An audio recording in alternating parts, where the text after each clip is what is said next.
মা কতক্ষণ হয়ে গেল এখানেই বসে আছে, এখনো হলো না? এই তো হয়ে গেছে তো। স্টাফিং চলছে নাকি? এই তো মুড়ে দেবো, দিলেই হয়ে যাবে। এই তো দেখ, এবার আজকে না একটু অন্যভাবে করেছি জানিস। এটা একটু বাঁধাকপি, ক্যাপসিকাম, গাজরকে আমি একটুখানি কড়াই নেড়ে নিয়েছি, আর ওতে একটুখানি টমেটো সস, শেজওয়ান সস এইগুলো সব দিয়ে দিয়েছি।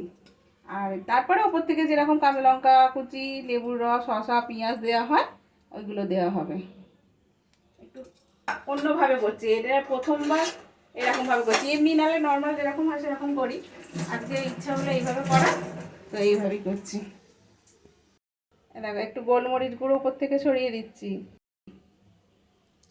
আর এবার একটু পেঁয়াজ কুচি দিয়ে দিচ্ছি, একটু পেঁয়াজ কুচি দিচ্ছি, আর একটু টমেটো সস দিয়ে ব্যাস মুড়ে দেবো। একটু অন্যরকম খেতে কেমন হবে একটুখানি দেখ, বল খেতে কেমন হয়েছে, ঠিক আছে?